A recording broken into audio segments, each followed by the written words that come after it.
Directors Zix-427 prided themselves on maintaining perfect composure in their 3 centuries of service at the Galactic Tourism Board. Today, however, their tentacles curled involuntarily as they reviewed the application hovering on the holographic display.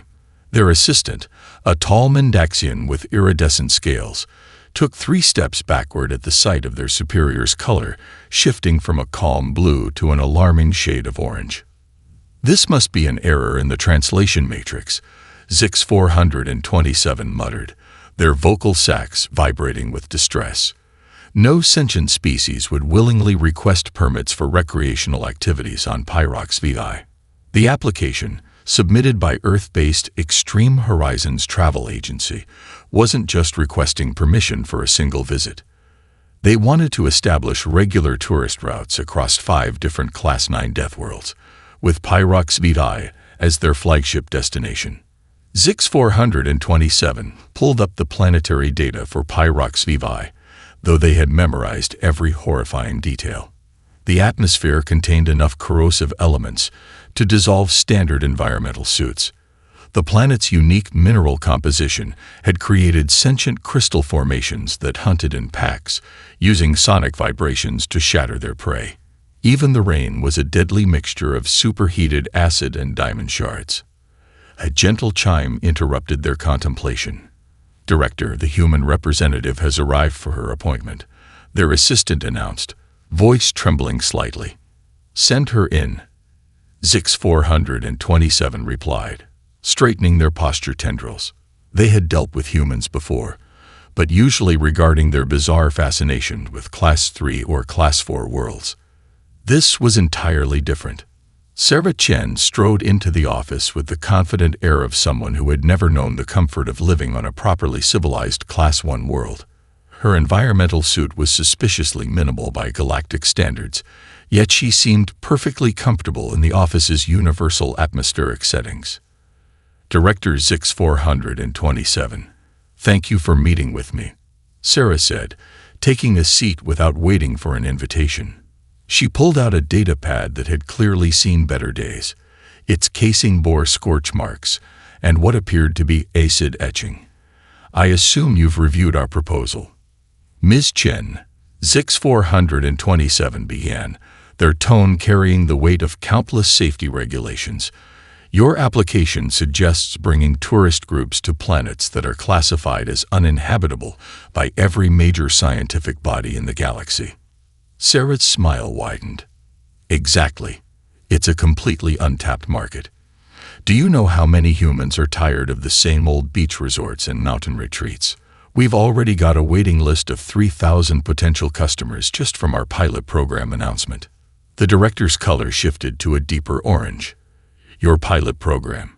You've already advertised these tours." "Oh yes. Here, let me show you our promotional materials." Sarah enthusiastically pulled up a holographic display showing humans engaged in various activities on what was unmistakably Pyrox VI. One image showed a human using a crystalline predator as a surfboard. Another featured a group cooking food over an active lava flow. "These images, they're simulated, surely." Zix-427's tentacles were now fully coiled, a sign of extreme stress in their species. Sarah shook her head. "Those are from our test run last month. Don't worry. We had a 100% survival rate.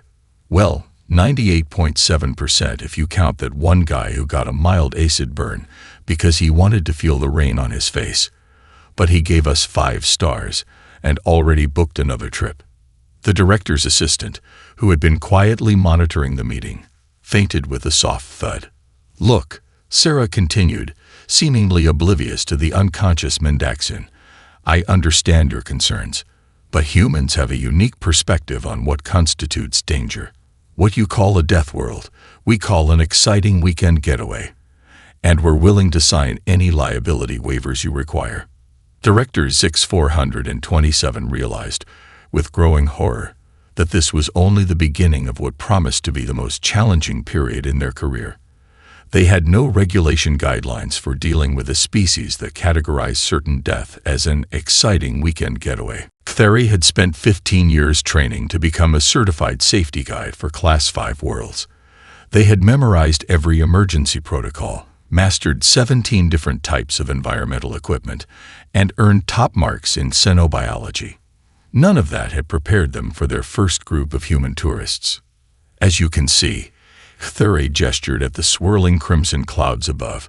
The atmospheric conditions on Pyrox VI are extremely volatile. The protective dome around our arrival station is reinforced with.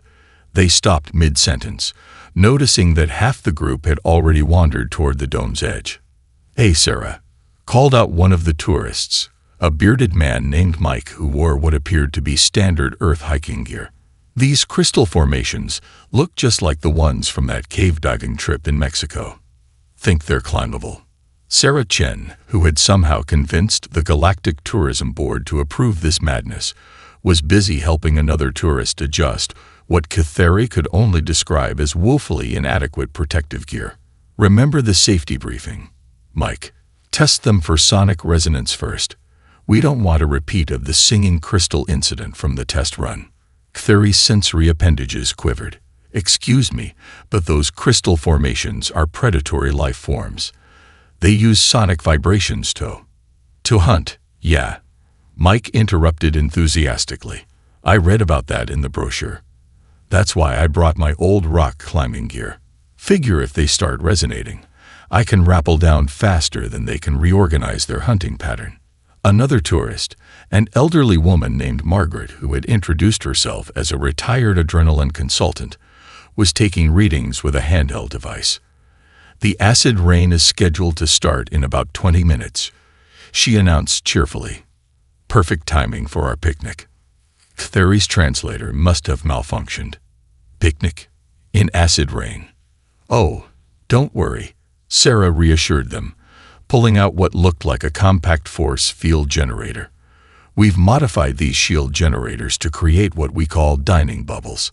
They're perfectly safe, and the view of the diamond shards in the rain is spectacular. Plus, the heat from the acid actually helps keep our coffee hot." Before Ctheri could process this information, two younger tourists had already set up what they called a base camp, complete with equipment for analyzing crystal movement patterns and what appeared to be a portable grill. The smell of cooking meat wafted through the filtered air. Are they cooking?" Ctheri asked weakly. "Traditional Earth barbecue," Sarah explained proudly. "Nothing enhances the flavor like preparing it in an extreme environment. Though we did have to modify the recipe after we discovered that pyroxian crystal predators are attracted to the smell of grilled peppers." A sudden movement caught Ctheri's attention. One of the tourists, a photography enthusiast named Jin, had somehow managed to get within 2 meters of a juvenile crystal formation. Instead of fleeing, they were adjusting their camera settings. "The light refraction through their matrix is amazing," Jin called out. "Hey, can someone toss me a snack? I think this little guy is responding to food movement. Might make for a great shot." Ctheri watched in horror as another tourist casually tossed a wrapped protein bar toward the crystal formation. The crystalline entity snatched it midair, its facets rippling with curious patterns. "See," Sarah said proudly. "They're quite intelligent. We've started a research project on their learning capabilities. One of our test groups managed to teach a crystal cluster to play fetch." In the distance, the first drops of acid rain began to fall, creating steam where they hit the protective dome. The humans, rather than showing appropriate concern, began setting up their dining bubbles with an efficiency that suggested they had done this many times before. Right then, Sarah clapped her hands together. "Who's ready for the extreme picnicking portion of our tour? Today's special is barbecue with a side of crystal light show." Ctheri made a mental note to update their resume. Clearly, their Class 5 certification hadn't prepared them for Class 9 worlds, much less the humans who treated them like adventure parks. 3 hours into the tour, Ctheri had developed an eye twitch. Their safety manual lay forgotten in a corner of the base camp, rendered obsolete by the humans' remarkable talent for turning deadly hazards into recreational activities. Margaret, the retired adrenaline consultant, had established what she called a crystal communication center using sonic resonance equipment that she'd apparently just had lying around in her retirement collection. She sat in a folding chair, surrounded by curious crystal formations that seemed more interested in her snack offerings than hunting. You see, Margaret explained to a thoroughly bewildered Catheri, they respond particularly well to Earth classical music. This one here, I've named her Beethoven, has a fascinating preference for violin concertos. Nearby, Mike had pioneered what he enthusiastically termed crystal surfing. He had somehow convinced a larger crystalline entity to let him stand on one of its flat surfaces, using the creature's natural gliding movement for transportation. A small crowd of fellow tourists had gathered, taking notes and offering scoring cards like judges at a sporting event. Form is a bit shaky on the turns, one tourist commented seriously, holding up a score of 8.5. But excellent use of sonic harmonics to guide the crystal's direction.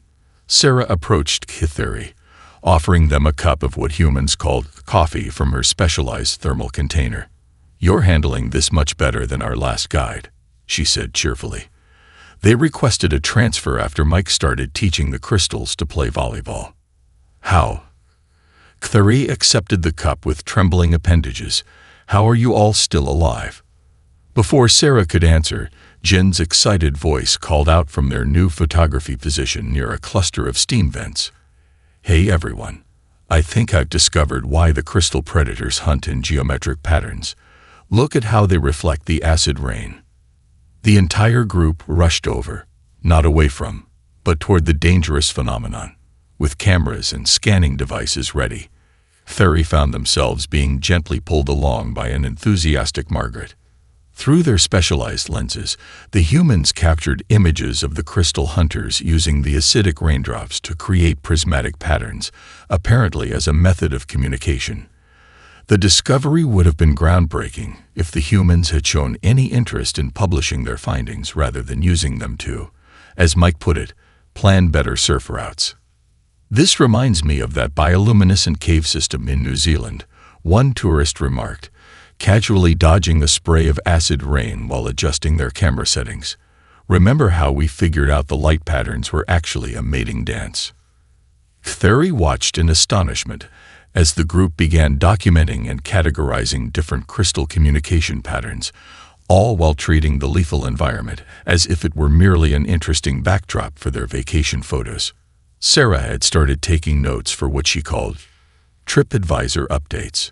Her tablet displayed categories like best spots for crystal selfies and top 10 acid rain photography angles. She was also maintaining a spice level rating for different areas of the planet, using a scale that seemed to rank locations based on how likely they were to kill you. "Catheri," she said suddenly, looking up from her notes, "would you say the crystal predators are more active during the acid storms, or do they prefer the magnetic disruption periods?" What? Why would you need to know that?" "Oh, we're thinking of organizing a night tour. The crystals supposedly glow during magnetic storms, and we thought it might make for some spectacular photography opportunities." Catheri stared at their safety manual in the distance, now being used as a coaster for someone's specialized acid-proof drink container. They had a sudden understanding of why Director Zix 427's tentacles had been so thoroughly coiled during the last staff meeting. "You know," Sarah continued brightly, "you're really getting the hang of this. Have you ever considered a career in extreme tourism? We're always looking for guides who can appreciate human creativity in survival situations." Director Zix 427's office had descended into chaos. Holographic displays covered every surface, showing live feeds from various Deathworld tourism sites. Their assistant had given up trying to organize the incoming reports and now sat in a corner, stress-shedding scales in a shimmering pile. "They've created a rating system," Zix 427 announced to the emergency committee, their color shifting through previously undocumented shades of distress. "The humans are rating Class 9 planets on something called the Spice Scale. The committee members, representing 12 different spacefaring species, watched in collective horror as footage played from a human tourist's personal recording device. The video showed a group participating in what they called extreme spelunking in the magnetic caves of Nexus 7, another Class 9 world. "Is that human? Taking a nap in a predator's den?" asked the Voltarian representative, their electromagnetic field crackling with disbelief. They call it immersive wildlife observation, Zix 427's assistant supplied weekly. Apparently, it's worth extra points on their rating system. Sarah Chen chose that moment to enter the committee chamber, carrying what appeared to be a modified data tablet that had survived several encounters with various corrosive substances. The entire committee instinctively leaned away from her. Perfect timing. Sarah beamed. "I've just received our latest tourist satisfaction surveys. We're maintaining a solid 5-star rating across all our Deathworld destinations, though there was one complaint about Nexus 7's magnetic storms being too mild for proper crystal surfing practice."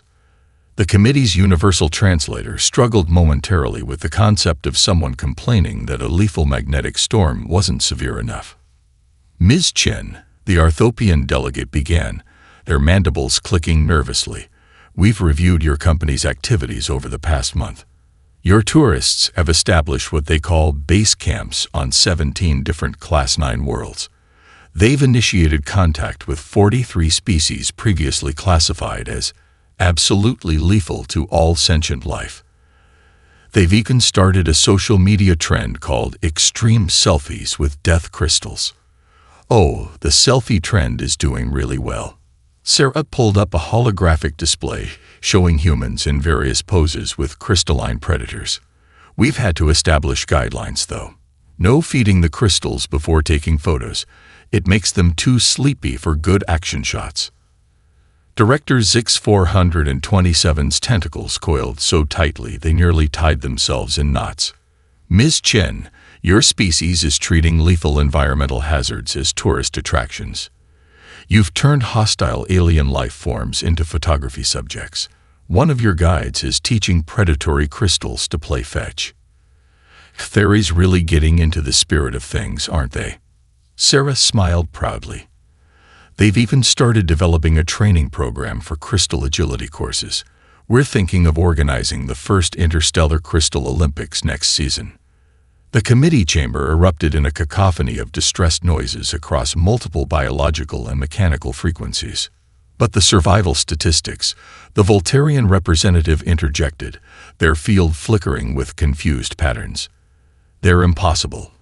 According to these reports, you have a higher survival rate on Class 9 worlds than most species have on Class 5 luxury resorts." Sarah nodded enthusiastically. "Humans tend to be more careful when we know something's actually dangerous. It's the seemingly safe things that usually catch us off guard. Did you know we have more accidents on our Class 2 tours? People get overconfident when there's only one lethal environmental factor to watch out for." Director Zix 427 stared at their displays, watching live footage of tourists having a picnic next to a lake of liquid methane, using the combustible gases to roast something called marshmallows. "The regulations," they said faintly. "We're going to have to rewrite all the regulations." About that, Sarah pulled out another data pad. "I've drafted some suggestions for a new classification system. We're thinking of adding a fun factor rating alongside the danger levels." The crystal storm started as a gentle chiming sound, like wind through glass wind chimes. K-Theory, now wearing what the humans called their adventure guide badge with surprising pride, recognized the warning signs immediately. Above them, the crimson clouds of Pyrox VI began swirling in complex patterns that typically preceded a catastrophic weather event. "Everyone," Theory announced to their tour group, trying to sound appropriately alarming, "we need to evacuate immediately. The crystal formations are entering their hunting swarm phase, and—" "Oh wow," Margaret interrupted, already setting up her recording equipment. "Is this the legendary crystal storm phenomenon mentioned in the advanced features section of the brochure?" The one that only happens once every 3 solar cycles. Theory's sensory appendages twitched. Yes, but... Everyone grab your specialized gear. Sarah called out, her voice carrying the enthusiasm of someone announcing a surprise party, rather than impending doom. This is what we call a premium content moment. To Clary's mixed horror and amazement, the tourists burst into well-organized activity. Jin and their photography team quickly deployed a network of floating camera drones modified to withstand the acid rain. Mike's crystal surfing group began attaching what they called storm stabilizers to their equipment. "Look at that formation pattern," one of the tourists exclaimed, pointing at the gathering swarm of crystal entities above. "It's completely different from their normal hunting configuration. They're creating some kind of unified resonance field." Margaret had somehow already compiled preliminary data. "The sonic frequencies are harmonizing," she announced, reading from her instruments. "If I'm interpreting these patterns correctly, this isn't just a hunting swarm, it's a migration event." The sky had become a glittering maelstrom of crystalline forms, each one catching and refracting the red light of Pyrox Vivi's twin suns. The effect was both terrifying and breathtaking, like watching a kaleidoscope made of predatory diamonds. Sarah was rapidly updating their tour package pricing. "This definitely qualifies for our once-in-a-lifetime experience category," she muttered, then looked up with a grin. "Who wants to try synchronized crystal surfing?" Before Theory could voice their objection, half the group had already volunteered. They watched in disbelief as the humans began coordinating with the smaller crystal formations, using sonic pulses to communicate their intentions. "The key is to match their resonance frequency," Mike explained, helping another tourist adjust their equipment. "Think of it like dancing, but your partner is a sentient crystal that could theoretically dissolve you into your component atoms." The crystal storm intensified, creating complex geometric patterns in the sky. The acid rain began falling in rhythmic pulses, somehow synchronized with the crystal's movements. Instead of seeking shelter, the humans treated it as a performance element, timing their maneuvers to match the deadly precipitation. "Theory," Sarah called out, "want to join the advanced group? We're going to attempt a formation flight through the central spiral." To their own surprise, Theory found themselves considering it. After all, they had already learned crystal surfing basics during last week's introductory extreme sports session. Their safety training screamed in protest, but another part of them, a part that had clearly spent too much time around humans, was curious about the view from up there. "Remember the first rule of Deathworld tourism," Sarah added with a knowing smile. "The best stories come from saying yes to the impossible." Theory looked at their safety manual, now decorated with stickers from various lethal expeditions, then at the spectacular storm above. Perhaps the humans were right. Some experiences were worth updating one's risk assessment protocols for. "Pass me a storm stabilizer," they said finally, "but I want it noted in the tour log that I'm only doing this for research purposes." The humans cheered, and Theory realized they were actually looking forward to explaining this to Director Zix 427 in their next report. The Galactic Tourism Board's main conference room had been hastily redecorated to accommodate the emergency scientific summit. Holographic displays showed data streams from various Deathworld expeditions, while a table in the corner offered what humans called snacks, though most species present were too nervous to try them. Director Zix 427 stood at the podium, their tentacles now permanently curled from stress. "As much as it pains me to admit this," they began, "we need to completely revise our understanding of Class 9 worlds. The humans have. Well, perhaps it's better if I let their representative explain." Sarah Chen stepped forward, accompanied by Theory, who now wore a jacket covered in patches from various deadly expeditions. The jacket's back displayed the text, "I survived the Great Crystal Storm," with a holographic image of the event. First, Sarah began, pulling up a series of images. "I'd like to introduce our new planetary classification system. We call it the Adventure Scale. It combines traditional danger ratings with what we term excitement potential. The assembled scientists watched as she displayed footage from recent expeditions. Humans were using the acid rain's unique chemical composition to create new medical treatments. The crystal entity's sonic communication patterns had led to breakthroughs in quantum computing. Even the lethal magnetic storms were being harnessed for clean energy production. As you can see, Sarah continued, what we originally saw as just amazing vacation spots have incredible scientific potential. It turns out that treating deadly phenomena as interesting rather than terrifying leads to some fascinating discoveries. A Voltarian scientist raised their appendage. But the risk factors have actually decreased, Theory interrupted, surprising themselves with their enthusiasm. Human tourism has given us more data about Class 9 worlds in 3 months than we gathered in the previous century. Their let's see what happens approach, while terrifying, is remarkably effective. The conference room erupted in shocked murmurs as Theory displayed their own research. Their time with the human tourists had led to the first comprehensive guide to crystal entity behavior, including their previously unknown capacity for learning and social interaction. We've had to create entirely new research categories, Theory explained, showing footage of a crystal formation playing fetch with a specially designed sonic toy. It turns out that treating lethal predators like potential pets yields surprising insights into their intelligence. Sarah nodded proudly. We're also introducing specialized training programs for other species interested in Deathworld exploration. We call it Adventure Academy. Embracing your inner human. Director 6427 watched as their carefully organized classification system was transformed into something that included ratings for selfie potential and thrill factor. Yet they couldn't argue with the results. Human tourism had revolutionized their understanding of supposedly uninhabitable worlds.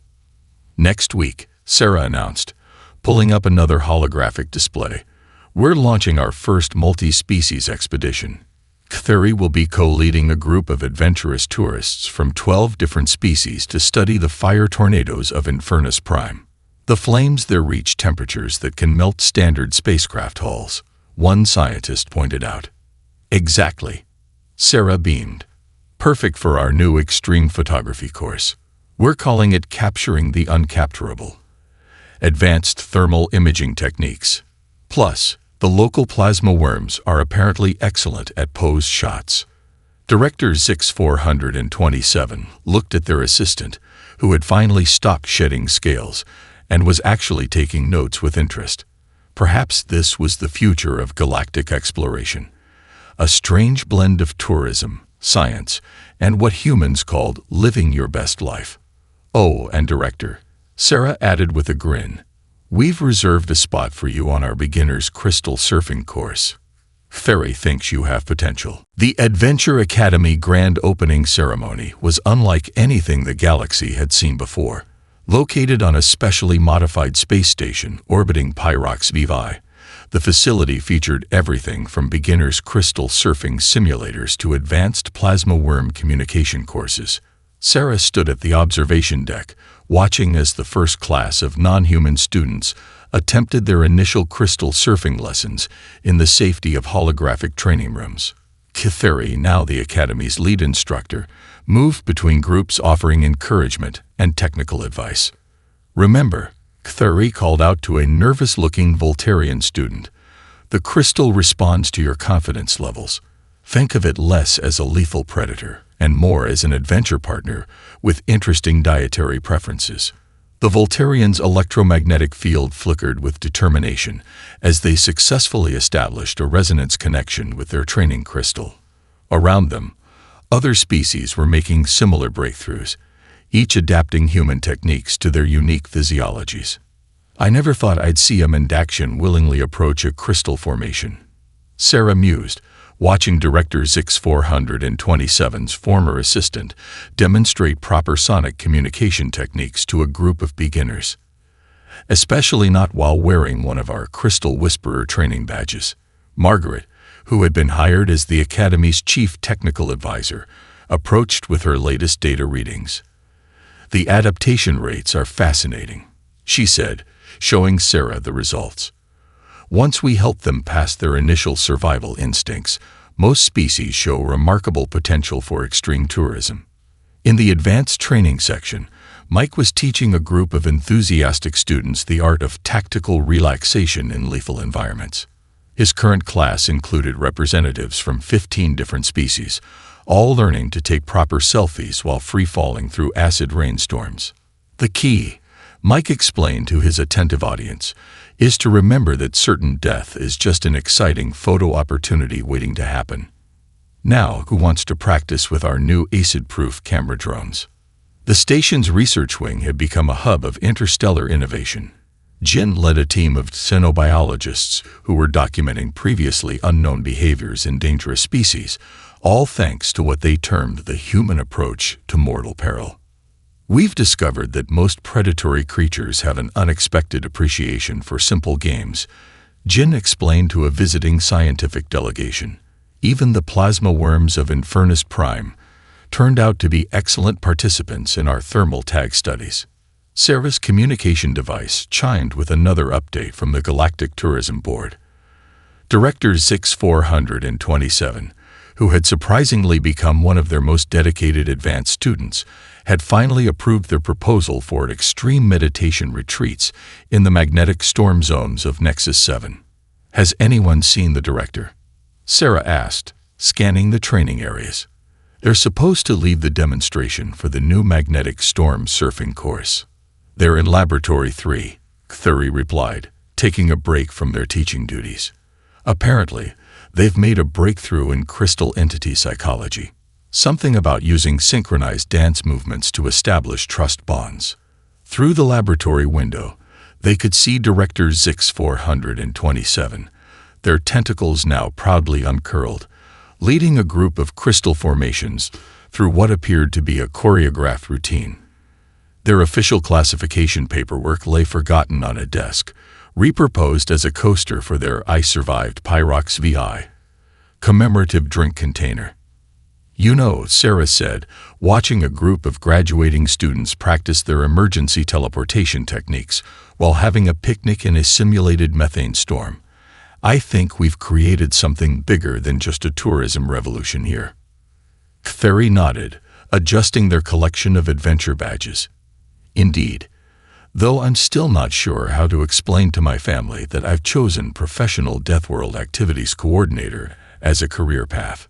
Just tell them what we tell all our new students, Sarah grinned.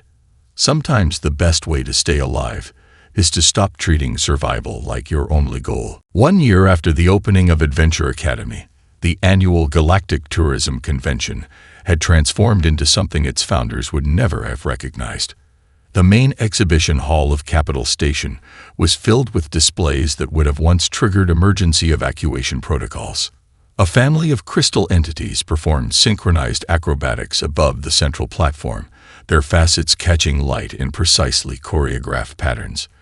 Below them, Director Zix 427, wearing what humans called a tour guide casual outfit, complete with multiple survival badges, presented the latest statistics to an enthusiastic audience. In the past year, they announced, their tentacles moving in confident patterns, we've documented 700 new species previously classified as absolutely lethal. Turns out most of them just wanted someone to play fetch with.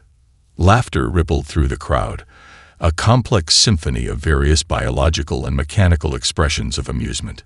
In one corner, a Voltarian tour group practiced their crystal surfing techniques under Cthulhu's watchful guidance. Their electromagnetic fields pulsed with excitement rather than fear. Remember, Cthulhu called out, your crystal companion can sense hesitation. Trust builds better bonds than caution. Sarah watched from the convention center's observation deck, scrolling through the latest batch of tour reviews on her datapad. The most recent one read, excellent methane lake diving experience. The explosive gas patterns really added to our wedding photos. Though the safety briefing could have been shorter, we all know lava is hot. Ms. Chen, a voice called, and Sarah turned to find Margaret approaching with a group of alien scientists. Would you mind explaining to our colleagues why humans decided to establish a research base inside an active plasma storm? Oh, that was actually an accident, Sarah replied cheerfully. We were having a barbecue when the storm hit, and someone noticed that the plasma fluctuations made the food taste better. One thing led to another, and now we have a 5-star restaurant in the eye of the storm. The scientists furiously took notes while Jin, now heading the Interstellar Photography Society, demonstrated proper selfie techniques near a contained specimen of Infernus Prime's fire tornadoes. Their latest gallery showcase was titled, Smiling in the Face of Certain Doom, a Human Tradition. Mike had set up a beginner's climbing wall made from domesticated crystal formations. The key, he explained to his students, is to remember that even if they try to eat you, they're probably just being playful. In the convention center's main hall, a new display showed footage from the latest trend in extreme tourism. Synchronized species survival challenges. Teams composed of different alien races work together to navigate deadly environments, each bringing their unique abilities and perspectives to the challenge. Director Zix 427 wrapped up their presentation by unveiling the latest addition to the Galactic classification system, the Fun Factor Index. Worlds were now rated not just on their lethal potential, but on their entertainment value as well. And remember, they concluded, their voice carrying the confidence of someone who had personally surfed through a crystal storm. The next time you encounter a phenomenon that defies your survival protocols, ask yourself, what would a human do? Sarah felt a gentle tap on her shoulder and turned to find Ktheri holding what appeared to be travel brochures. The plasma worms of Infernus Prime have invited us to their annual migration festival, they said excitedly. Apparently, they enjoyed our last visit so much they've prepared a special demonstration of their flame dance techniques.